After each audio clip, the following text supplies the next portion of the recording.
Ghosts of War, Basic Training Part 2.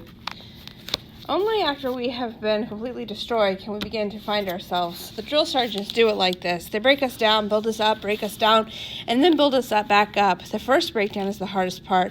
It's the first 3 weeks, and they call it red phase. The second 3 weeks, white phase, is when they build us up. We stand in formation outside the brick barracks on the Monday of the 4th week, completely destroyed, anticipating moving to white phase. The red Gideon waves the Missouri wind at the front of our formation. We're so sick of that flag, that bloody red flag. We want the white one. We want to move on, to grow and learn. We want to leave the last 3 weeks behind us. The drill sergeant comes out with a folded cloth in his hand. It's white. I can almost sense everyone in the platoon smiling. He takes a flagpole from the Gideon bearer, and instead of changing the flag, he yells, "Front leaning rest, position move." This means push-up position. "Congratulations, 4th platoon," he says. "You fail again."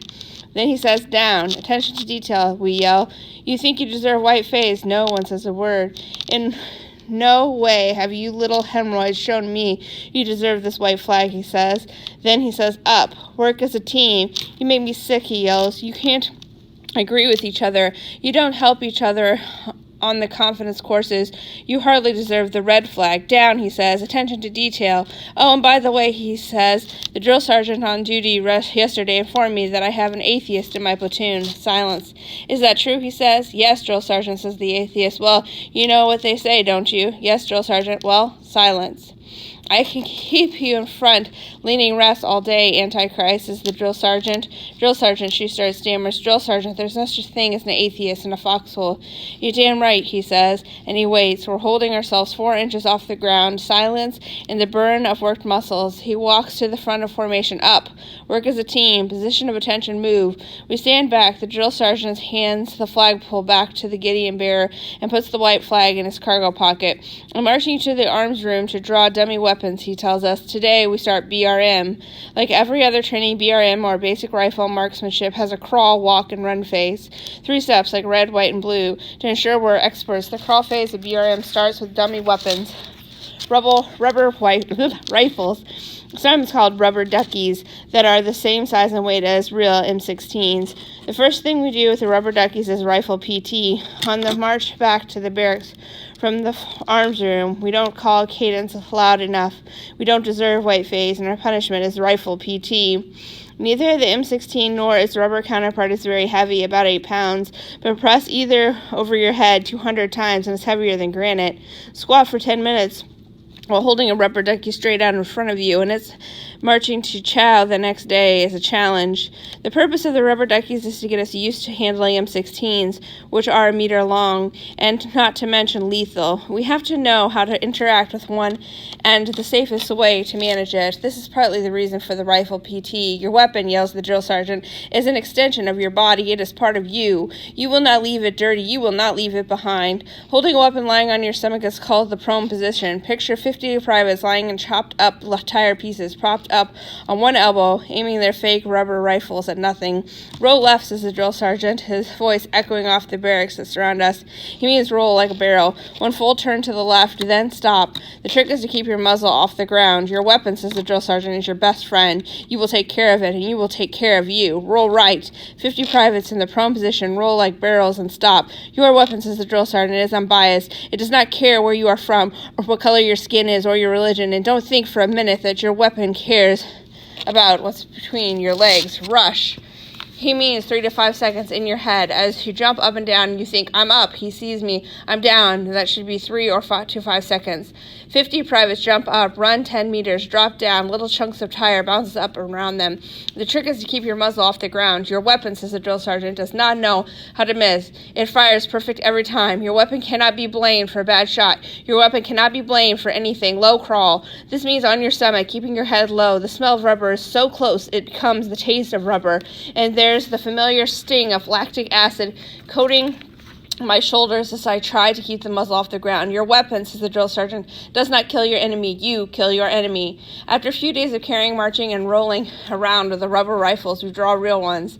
In the training bay of the barracks, we lie in the prone position and practice aiming at paper targets, little silhouettes of men. We practice putting the front sight post on its torso. The front sight post aims the barrel of the weapon. The rear aperture aims the chamber. In order to hit the target, the front sight post needs to be in the center of the rear aperture.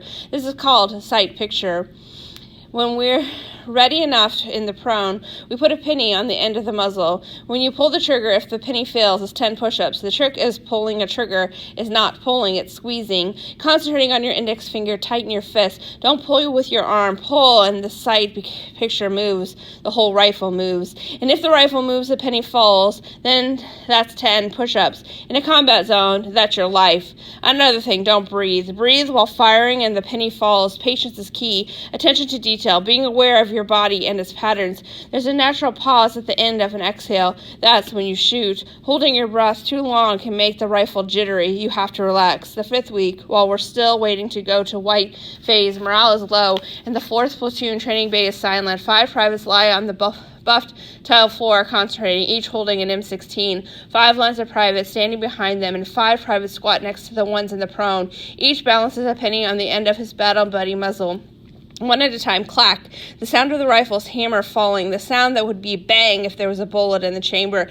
But this is walk phase. There are no bullets. And then the one lonely clink-clink of penny falling. The drill sergeant doesn't say a word. The private whose penny falls places the weapon on the tops of his hands. You never put a rifle on the ground, and knocks out 10 push-ups. His battle buddy does them too. No private should ever be punished alone, because no soldier should ever be alone. The privates who squeeze their triggers successfully move on. Each stands up, hands his weapon to the next private in line, and then squats to place a penny on the barrel. The private whose penny fell lies back down and tries again, his whole line waiting for him.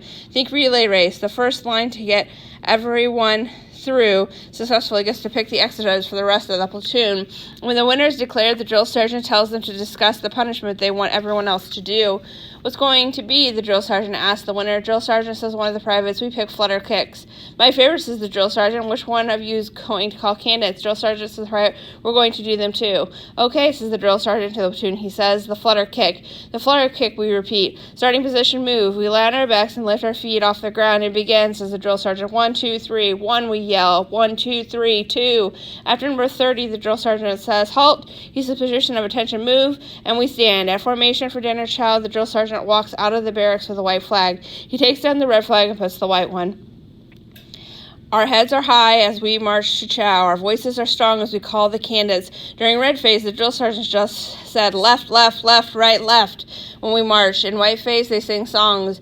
Used today to beauty queen, yells the drill sergeant on our way to chow. Used today to beauty queen, we repeat. Our left foot's hitting the ground on used and beauty. Now I dare my M16, yells the drill sergeant. There are millions of these songs, army cadences to keep us in step with one another. The sound of us singing with one another, that rumbling, unified sound, it makes us a team. It makes us believe in one another. It gives us faith. The private next to me knows exactly how sore I am, how tired and how worn out. He knows exactly what I'm going through, but our left and right feet step into the ground at the same time. All the privates surrounding me are dressed. I followed them and they follow me. We keep one another going. We're all in this together. No matter what happens, we have one soldier. We are on our way to becoming soldiers. Relief. In Iraq, 2 things keep us going: one another and letters from home are unmistakable signs of love and support. But not all the letters are from our families. A box is delivered to our barracks from the elementary school in North Carolina. It contains Slim Jims, instant tea, instant coffee, Pringles, gummy worms, peppermints, caramels, and mixed salt, peanuts. The box also contains hygiene products, body soap, shampoo, deodorant, baby wipes, chapstick, moisturizer, and pocket-sized bottles of antibacterial hand sanitizer. These items are so appreciated and so vital to our welfare. A package with true thought behind it means so much more than the people who sent it may ever know. It's not, thank God I am almost out of soap. We could easily walk to the PX at camp and pick up a bar of soap. It's the feeling we get from knowing we're thought of. A real home is on the other side of the world. We can't see the magnetic yellow ribbons, the patriotic signs in people's front lawns. We aren't in a parade. We forget. The war is in the way. Bottom line is, it's nice to get a little slap on the back once in a while. The hygiene products are great, the food is appreciated, but the letters are the best part about packages sent from schools. The kids are the people we're here for. We're fighting for them and their future. We're tired of the nagging and debating that adults do so well. We don't care anymore. We know more. We've seen more, and we're just plain sick of their arguments. The kids don't write to us about their political views. Call it ignorance. Call it naive. Call it unrealistic. We call it relief. I see a folded piece of green construction paper on the front in black crayon. There's an awkwardly drawn trapezoid sitting on a lumpy conveyor belt. It's a second grader's rendition of a tank, and a smiling face wearing a World War II helmet sticks out of the top. The tank's cannon shoots a triangle across the length of his paper. I can tell the triangle is shot from the cannon because there are 3 bullet straight lines connecting the two. At the top, in blue crayon, there is one word, soldier. Perhaps the most adorable part of the fact that after the word soldier, there's a comma. It's unnecessary, but the comma is there because this child knows that when you address a letter, you put a comma after the name. My name is Soldier, and this is the letter that was left on my bunk this evening. It is not the first time. We've already had a few of these packages. Every time one comes, the cards get dispersed throughout the barracks, one for every soldier, and the food and hygiene products are put on shelf in a common room. I smell the card and take off my body armor. I put down my weapon and unlace my boots. I take off my shirt and feel the cool air of the barracks dry the sweat on my back. I pick up the card and open it. It wasn't folded straight down the middle, so its edges don't quite line up. On the left side of the card, there's a big drawing of the American flag, a dozen blue stars in the upper left-hand corner, and an unsymmetrical crooked perfect.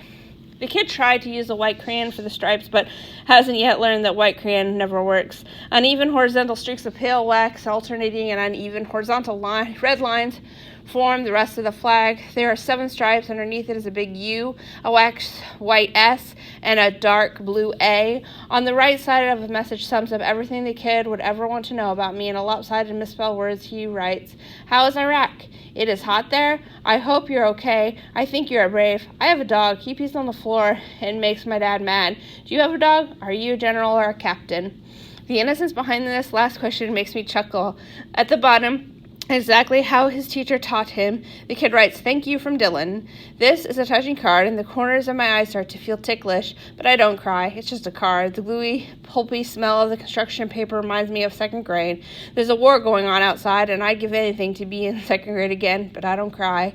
I read the last line one more time, and I touch the raised, waxy letters, "Thank you." I'm amazed at how easy it is for a kid to say it. It seems so hard for adults. I'm amazed at how much courage it takes to say it, and that the courageous young boy who said it. I reread the card, making sure I didn't miss anything. Then I touch it again, feeling the love and innocence of one little boy.